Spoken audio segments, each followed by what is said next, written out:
Bonjour à toutes et à tous. Je voudrais remercier Truffle Capital et Bernard Louis Roch pour m'inviter à dire un mot aujourd'hui sur ce classement des FinTech 100, en tout cas cette cartographie qui est sur l'écosystème des FinTech en Europe et en France.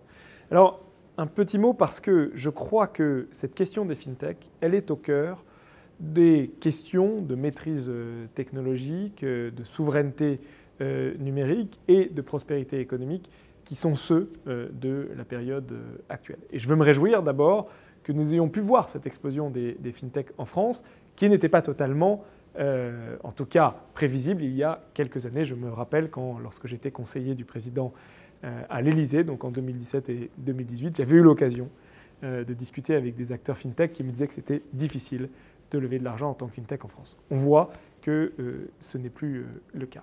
C'est un sujet qui est absolument décisif parce qu'on voit dans la compétition économique mondiale, dans également la tectonique des plaques géostratégiques, à quel point la maîtrise des flux financiers, la maîtrise des instruments et des outils financiers est absolument essentielle, avec l'importance qu'ont pris les acteurs chinois, avec l'importance qu'on connaît des acteurs américains. Et donc si nous voulons faire en sorte qu'une partie de nos infrastructures de paiement, nos infrastructures du quotidien, soient des infrastructures européennes, nous avons besoin de stimuler notre écosystème FinTech. C'est absolument indispensable.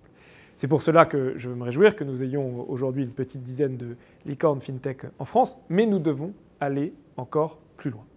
Pour cela, le gouvernement, comme d'habitude, essaye de développer une politique systématique. D'abord, une politique un peu générale afin de faire grossir l'écosystème d'innovation en France. C'est vrai de la question des normes, c'est vrai de la question de l'ensemble des réformes que nous avons faites sur la fiscalité, le marché du travail, l'attractivité, la rémunération des employés. C'est vrai des annonces que nous avons faites dernièrement sur Scale Up Europe pour réussir à faire en sorte que nous fassions émerger une industrie du capital risque à tous les niveaux européens qui puisse compléter les fonds qui sont apportés par les Américains. C'est vrai également de la volonté de faire émerger un Nasdaq européen sur le sol européen pour avoir l'ensemble de la chaîne de financement. Il y a un élément sur lequel nous devons continuer à discuter, c'est la question du marché et du cadre réglementaire, avec un travail commun avec la CPR et l'AMF, que je veux d'ailleurs saluer, pour réussir à faire en sorte que nous puissions avoir un cadre favorable à l'innovation.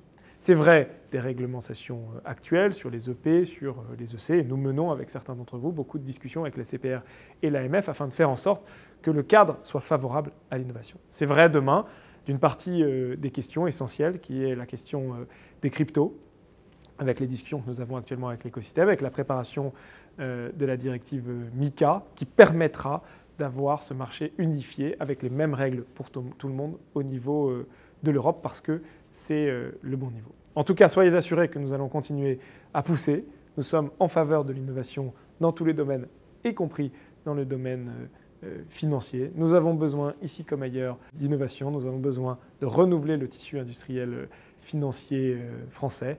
Et pour cela, on compte sur vous.